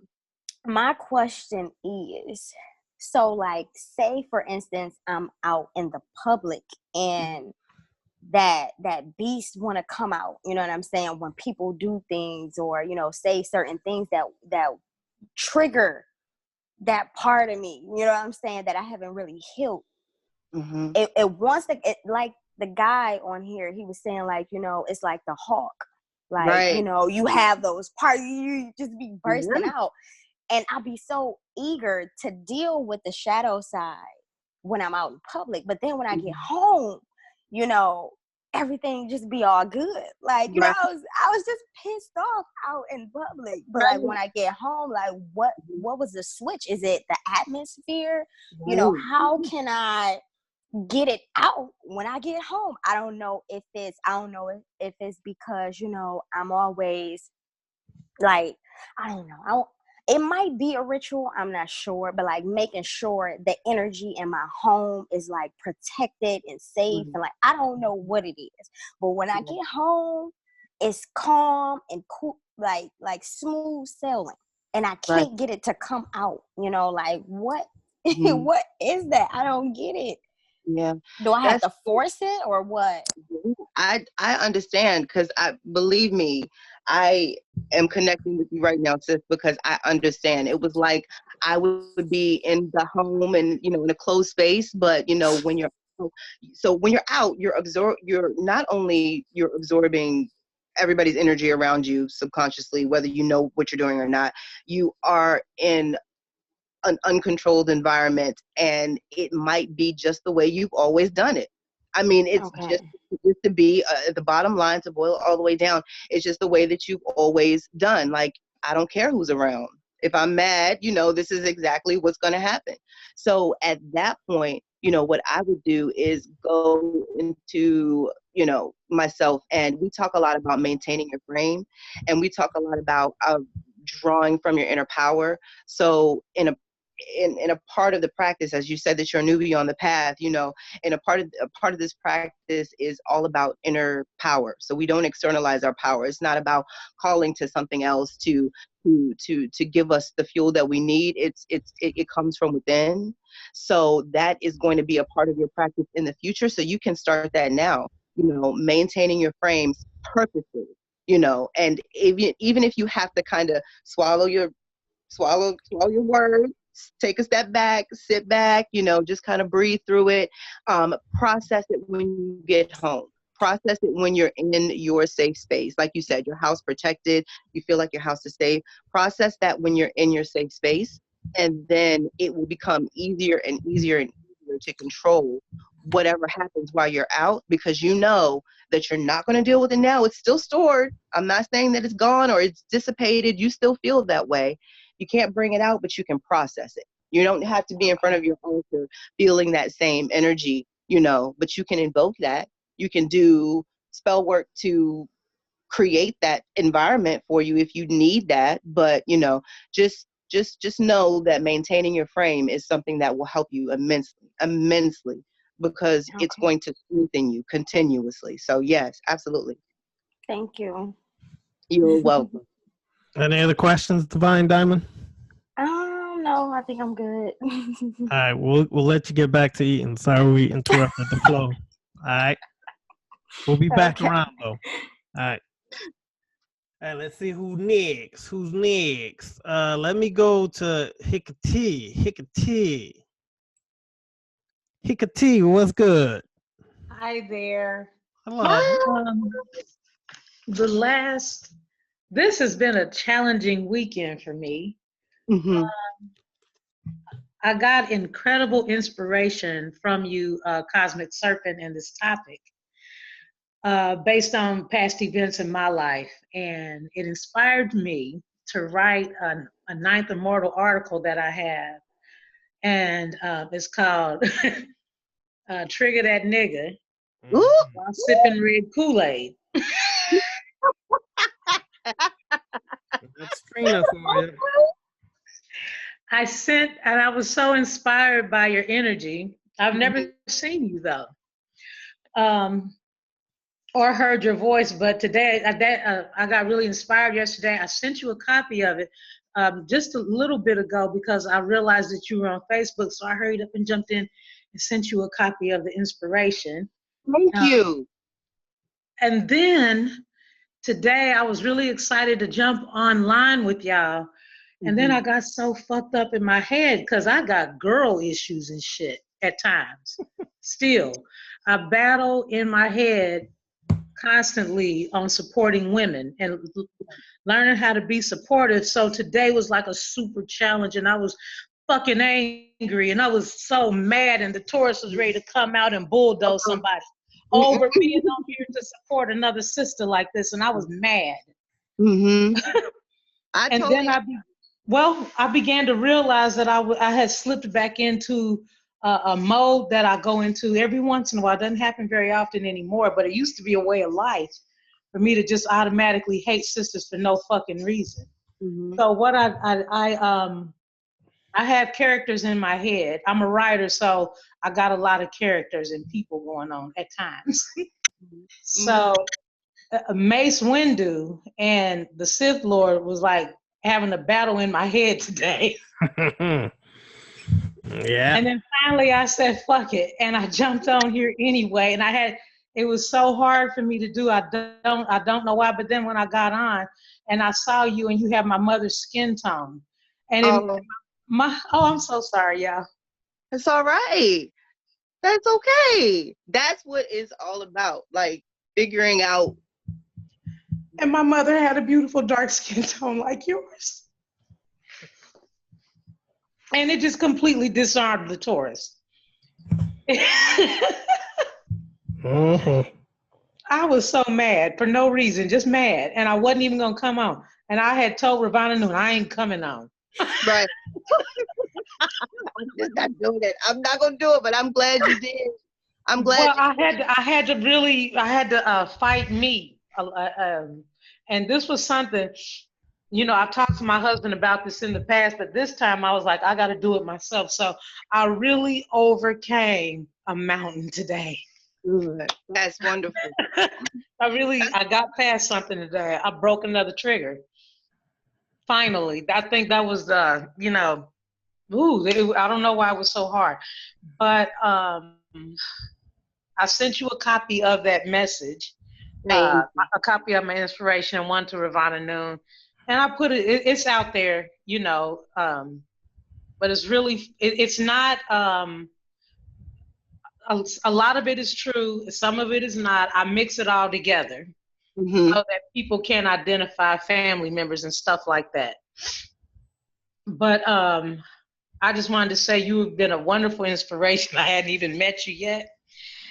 And the question I have for you, how do you go back or how do you heal a trigger that's from a past life?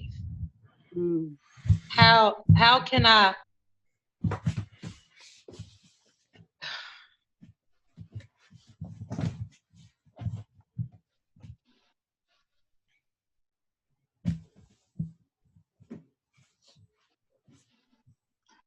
How can I get past some of that? Yes, I know. And the first thing, before I even say anything about that, gratitude, love, honor, respect. Listen, the last time we were on here, I was like, who is that? Your energy, amazing. You're so beautiful. And thank you so much for coming and watching me. I do have people that, we go through that as women. Sometimes you can't identify with other women. Sometimes it's hard. Sometimes you feel like there's always a tumultuous, connection. But I appreciate that. So past life, recognizing it, figuring out what may have happened through meditation, through working with, your mind, working with yourself.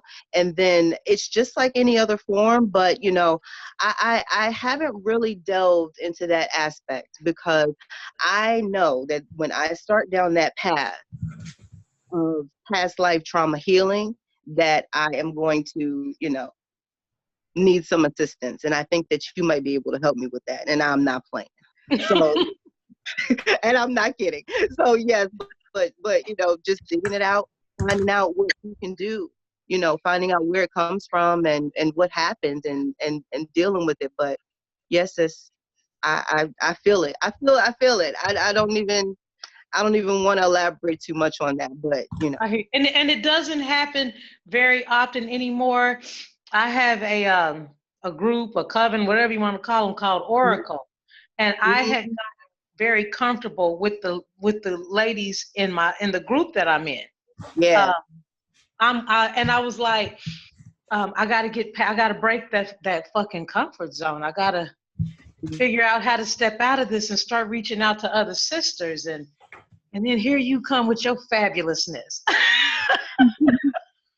So thank you for coming on tonight.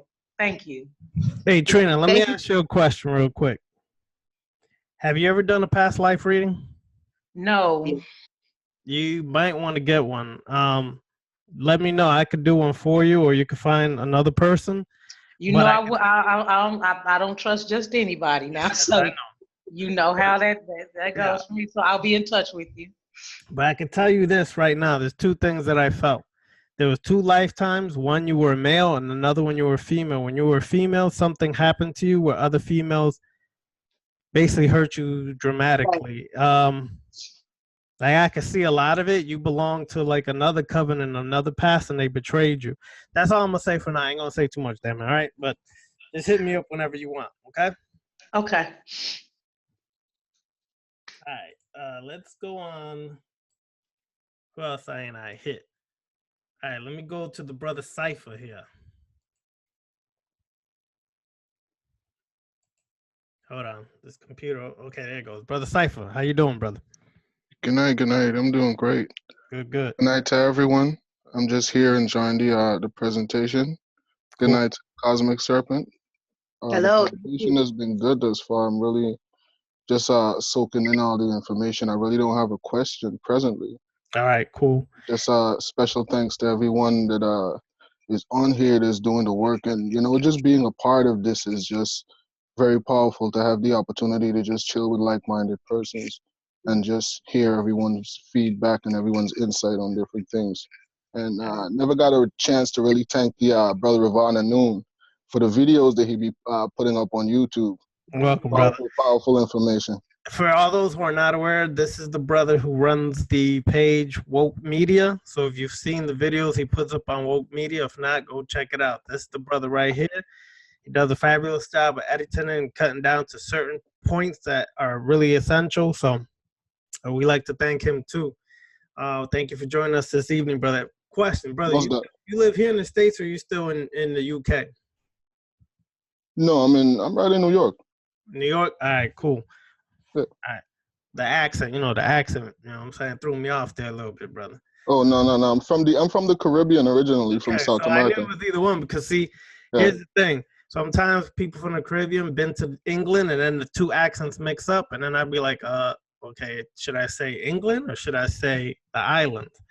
Yeah. But you from St. Thomas? This was hop, skip. No, from Guyana, right next to okay, Brazil. well, you way down there then. Right next to Trinidad, right there. Yeah. Well, that's my next voyage. I'm going to South Caribbean soon, so yeah.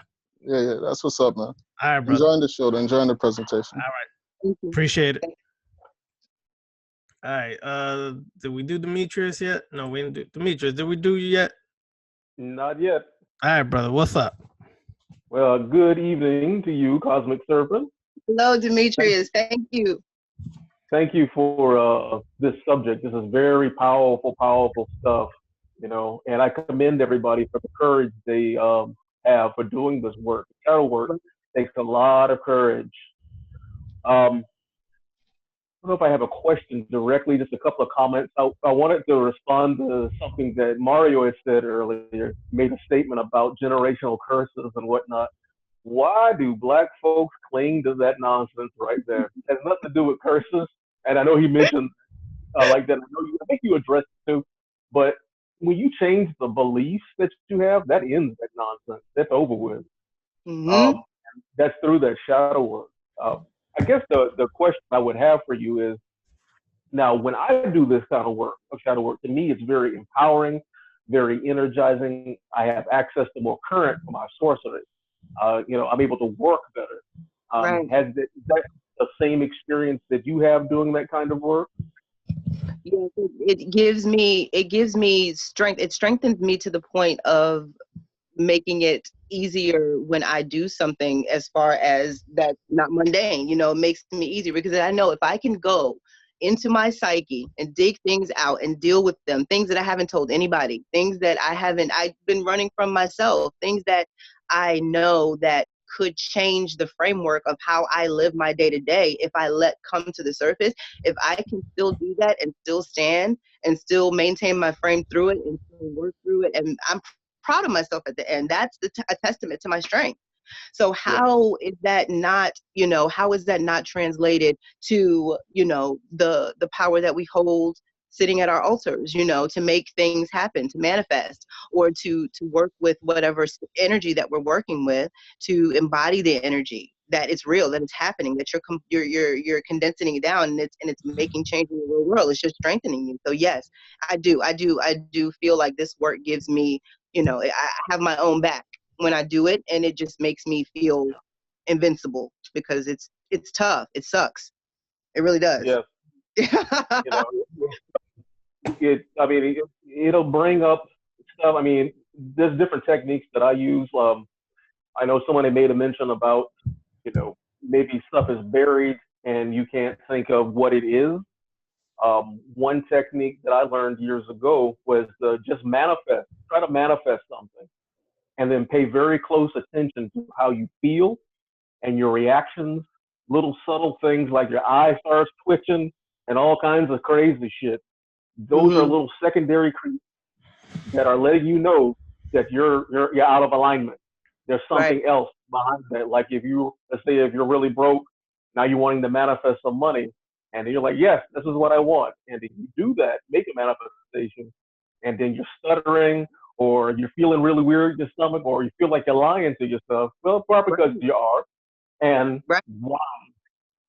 Start tracking that down, figuring that out, what that is, and that'll start bringing those things up, and it'll start manifesting in your life too. All this garbage and whatnot, you start running into it. It's like a jack-in-the-box full of bullshit. It just starts popping up. So, and then that lets you know that there's work to be done. But I'm a glutton for punishment. I like that kind of stuff. Okay. So yeah, that's true. I understand that, and it's like when you are working this path, you literally, when you're doing shadow work and you come across something like that, you're absolutely right. I'm always thinking like, I'm doing the work, I'm sitting down, I'm digging through things. There was a whole section of my life, and as to not get too personal, but there's a whole chunk, I call them my dark ages.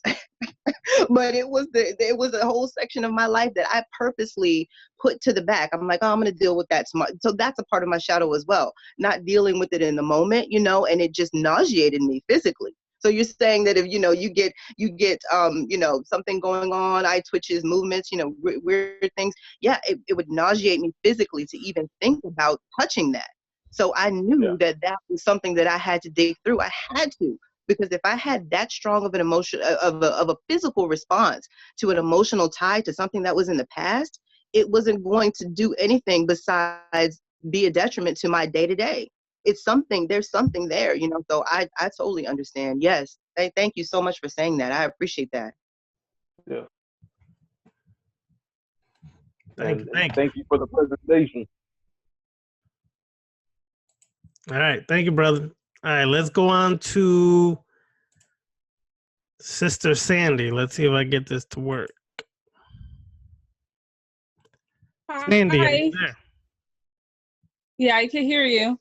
Okay. I just want to thank everyone for sharing their stories and everything. I'm at work, so I might have to go in and out. I just wanted to see how you felt about the idea of killing a shadow or versus giving it like a space to express itself. Right. I don't know if there's a difference in that. I just tried to write down some notes really quick while I was listening. And then also, how do you know if some of the shadow that is coming up in your life is from past lives versus what's going on you know, now, or what happened in your current life? Right. How do So you, Right. So to answer your first question, you know, that's going to be a personal preference, you know, because I have gotten to the point at the beginning of my practice, of my shadow work practice, where I wanted to physically have a manifestation in my in my mind's eye of this entity that I've created that's been, you know, that's in my subconscious being dead. I wanted to see it. I wanted to see that actually gelled something in my mind for me. It's not like you can remove the shadow, those aspects of yourself. They're not to be removed. They're just to be incorporated in a healthy way. So if that works for you, you know, if that visualization of your manifested shadow lying there bleeding or dead, if that works for you, then you can use it. You know, but I think that the goal is incorporating that into your daily waking mind, no matter what. So giving it space is something that you are going to have to do. You have to, you know, or it's going to continue to just fester and sit there and then run your life from the back seat. You know, make your decisions, you know, not your own 100% until you kind of uncover them. So, you know, whatever visualization works for you, I definitely would do it, no matter what it is, however it is, you know, whatever gels it for you. And as far as the past life, you know, versus your current life, reading. You know, Brother Noon said it, and as soon as the young lady got off the video, I'm like, I should have told her about my past life reading. So yes, the reading, and Brother Noon just offered, you know, to say that he does them, you know, as well. So I think that would be a great way to determine it. I have found some very, very interesting things about myself that I would have never, ever put together if I didn't have a very, very good, accurate reading from a great person. Now, Brother Noon's gonna have to give me one, but you know. So, you know, it's a great tie that you can kind of mesh with if you get somebody that's good, that has a connection to you, somebody that you trust, and that you can put those pieces together. So yes, hopefully a reading will help you, Miss Susie. All right, thank you so much. You're welcome. Thank you. All right, let me go to Duma, because Brother Duma, I'll see if his microphone working better, and I mean his headphones. Let's see. Hold on. Give me a second, Duma. Can you hear me? Yeah, I can hear you, brother. Yeah, it sounds 100% better, brother. I had to change headphones. Yeah, this is when you get headphones from Five Below. Things happen. Yeah. Well, that's why it's called Five Below, brother. Yeah. All right. So, question for Cosmic Serpent. Go ahead, brother. Yes. Greetings, Cosmic Serpent. Hello. Thank you. My question is the ego in doing shadow work. Sometimes it can be a friend, sometimes it can be a foe. And how do you basically make sure it's your friend along this your journey of shadow work instead of being your foe? Like something simple as procrastinating on being more consistent in doing the work, because you can't just do like one sitting ritual and that's it. It doesn't work like that. Right. It's definitely a practice, and I think that once you start the practice, it's going to become an integration into your daily life. You're going to want to do this. You're going to actively want to seek out what's going on. Why does this piss me off? That's me. I'm like, why does this piss me off so bad? What is going on? You know, where does this come from? What's happening? You know, making sure that your ego is on your side with this is you know, a great way to look at it. You know, a great way to look at it. Giving your shadow space is going to allow you to be able to make your, I don't know how to say it. Giving your shadow space is going to be able to give you some freedom is going to be able to free up some of that energy, you know, free up some of that time, that brain space that you might have that's stuck there. And if your ego accepts that as pleasant, you know, like the brother was talking about how it gives you power, you know, how it strengthens you, you know, when you get on the other side of it, you know, you feel good once you've done this, you know, then that is a way that you can make sure that your ego is on board. I mean, stating your intent, not letting anything stop you, you know, from being able to do this. So, you know, getting on the other side of it and getting the pleasure part of it, you know, not just going through the rough, tumultuous part that we all don't want to do, you know, getting to the part where you actually see the results in your life, you know, the results in your life of picking a better partner, or maybe not sabotaging yourself at work when you have a great opportunity, but you don't think that you're enough, you know, or your relationship with money, not blowing it all, or not hoarding it all so much where you don't allow the flow in and out, you know, so there's no abundance, you know, so there's so many things. But yeah, I feel like that's a way to have the ego on your side. Thank you. I appreciate that. You're welcome. Thank you, brother. Thank you. All right, so let's go on to Smooth T, and then we'll finish up with the sisters. All right. Smooth T, any questions for Cosmic Serpent? Yeah. Greetings, Cosmic Serpent. Hello. You mentioned on your last show about path working, and I've heard that before. I just wanted to know, how would that relate to shadow work? Oh, great question. So path working through the shadow is a great way to be able to sit down and figure out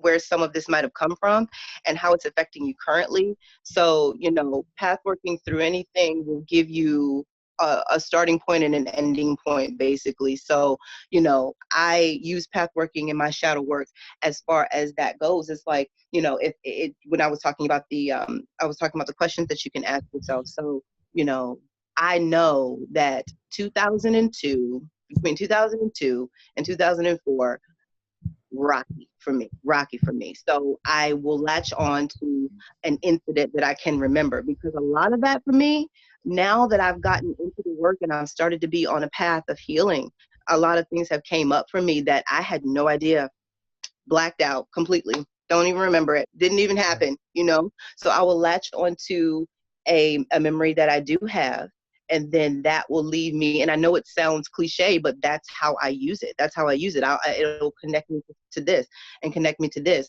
and those emotions will be there, you know. So path working through your shadow in aspects of how situations have, you know, how situations have played with each other and how they're affecting you, things that you might not even remember, you know, that's a great opportunity to do some digging. So yeah.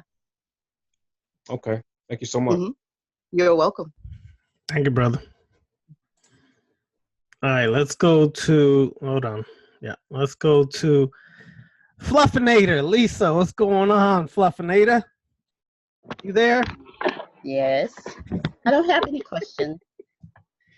You notice how smooth she come on her? Yes. She's used to me picking on her, that's all. No questions? I'm surprised, Lisa. You normally have questions. What's up? What do you mean? Oh, Lord. I just said, what do you mean? Uh-huh. All right, Lisa. Thank you. Thank you. All right. Cosmic Goddess, we coming at you next. If I could get this to work. Hold on. All right, Cosmic Goddess, you there? I am here. What's going on, people? Chilling. Hello, darling. How are you? Hello. I was waiting for you.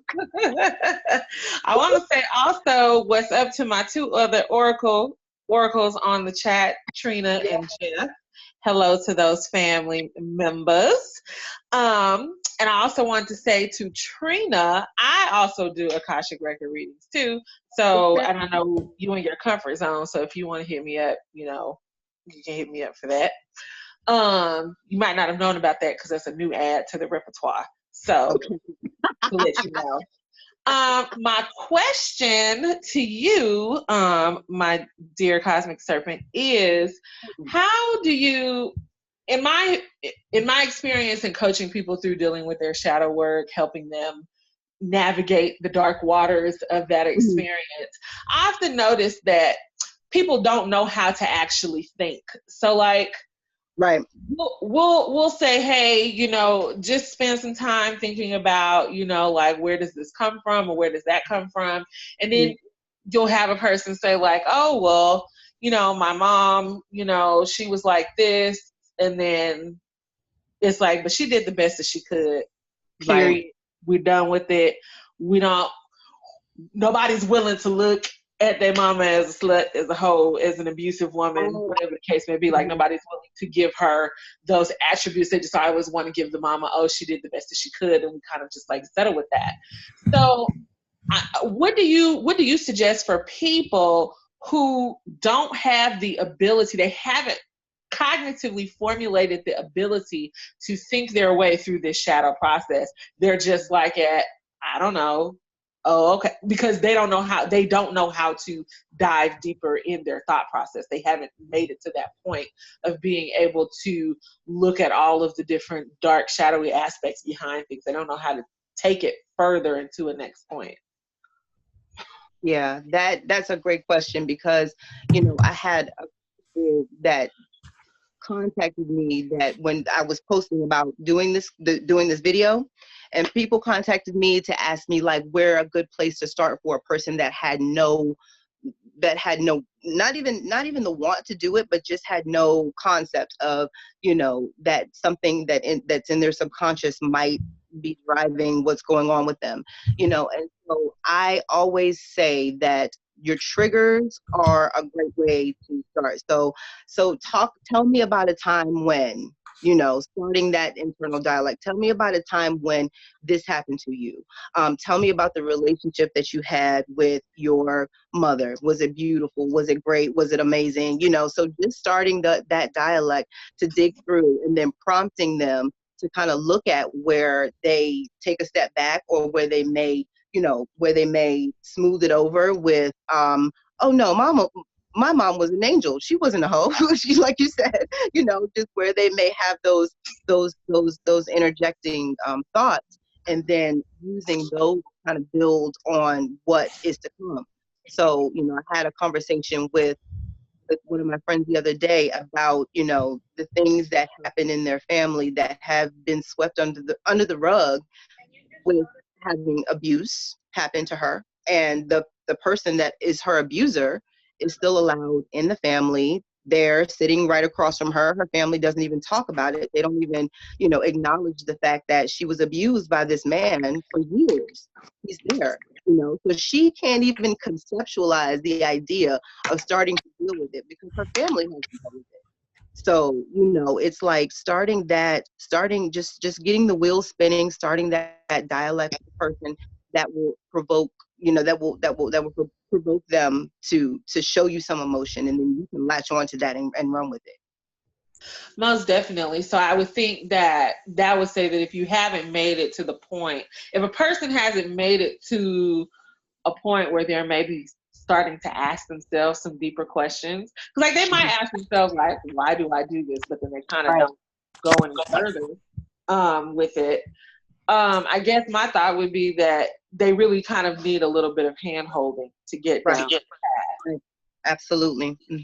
And support. You know, I talked about having a shadow work sitter, and I know it sounds so stupid, you know, we're here, but especially for women, you do need support when you're doing things that you've never done before, when you're treading waters that are foreign to you. You know, if you're doing this, and this is a solitary practice for a lot of us, so, you know, if you're going through these things and you get to a point where something comes up to the surface that you don't have the capacity to deal with, you have somebody you can reach out to. You know, can't believe this is happening to me. I'm completely devastated. Can you be there for me?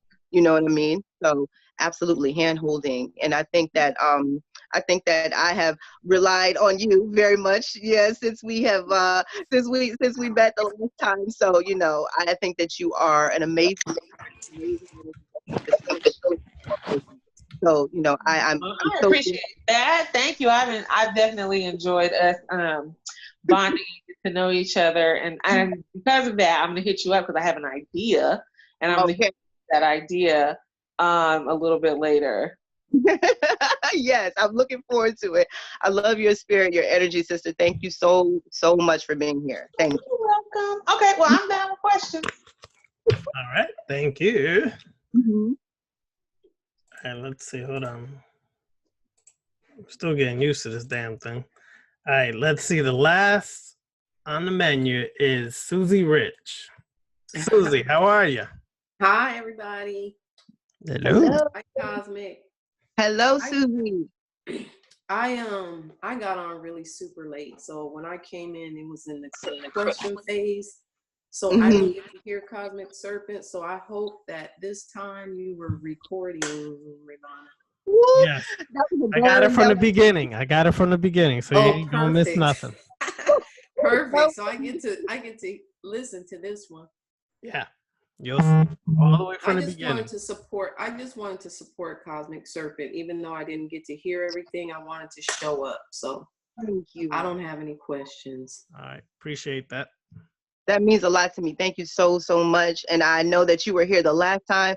Just seeing your face makes me feel good. So thank you so much. I appreciate you. I appreciate you too, sister. All right. So, Cosmic Serpent. Yes. You owe me $60, by the way. But that's another story, Cosmic Serpent. We'll talk about that later. You know why I said it, though. Mm-hmm. Yeah. I think that's inflated, but that's okay. Nope. I kept track. I counted every time. Right, yes. That's okay. You wait on that money. You will wait on that. Yeah. So let me just a couple comments to finish off. Then I'm gonna let Cosmic Serpent close with her closing part and her contact information.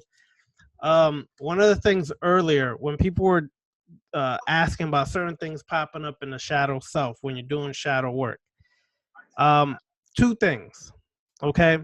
One thing you can do is take inventory. What I mean by inventory is try to take inventory of all the things you don't like about yourself. Right. It's easy to do. Next time you're in a volatile situation, write it down because you know what triggered it. All your trigger points, try to figure them out. Okay? That doesn't mean you'll get them all down the first time, but you eventually will. And what you want to do now, this is like when you go to really wanting to break free from what's been holding you in a vicious cycle. You take it down, you write it on the paper. Okay, write all your BS on the paper. You take it, you throw it in the toilet.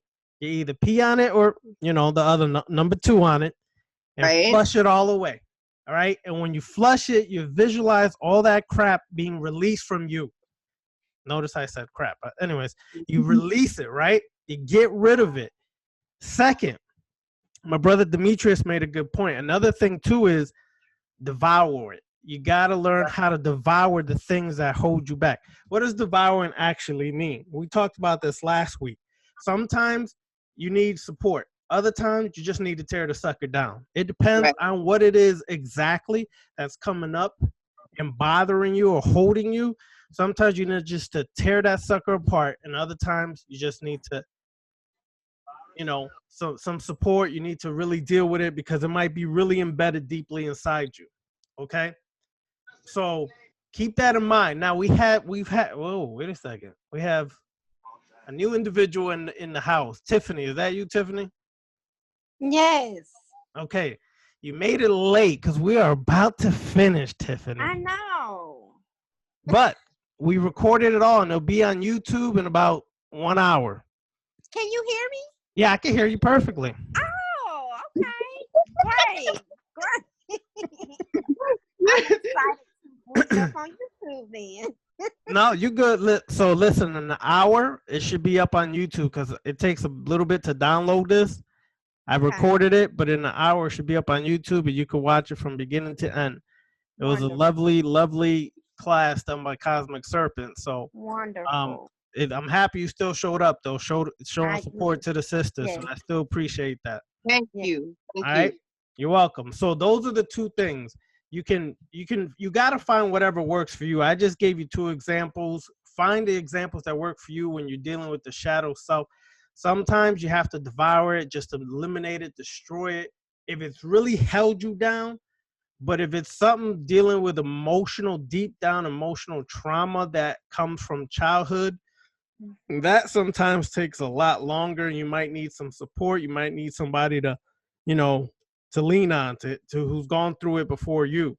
So keep those things in mind, but find the things that you can come up with depending on the situation and how to really work with your shadow aspect coming up. Because sometimes I'm gonna just say this, sometimes if we baby that part of our shadow self, it's almost like we're enabling it to continue. You understand? And then other times you need to kind of like work with it a little longer. Like I said, depending, but always be mindful. Ask yourself, am I still enabling this to continue? You understand? You want to always check that reality, because it can be harmful, and it's a fine line sometimes.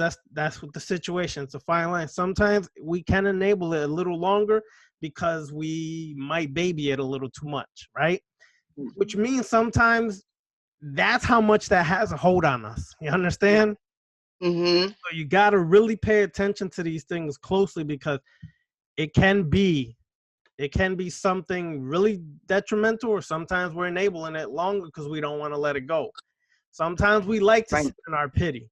Unfortunately, this is the sad reality. Sometimes we like to sit in our self-pity. We like to sit in our sorrow.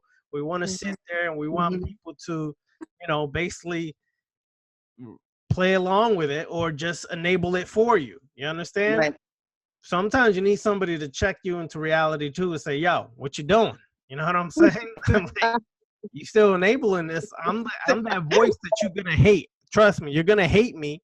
But in the long run, you'll probably love me, because you'll be like, you know what? I was enabling it. I was still, justifying it, my behaviors, as we said earlier. So keep those things in mind.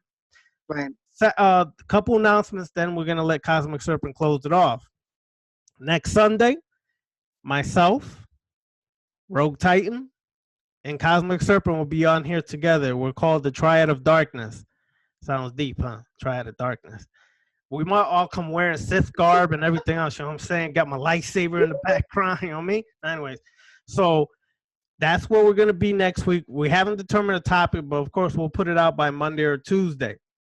On Thursday, we're having a private class for individuals who are looking to find out about the order that we're establishing for melanated people on the left-hand path. It's for everybody, but you got to be politically correct. So yeah, it's going to be dealing with vampiric, Luciferian, Sithism, black magic, etc., etc., etc.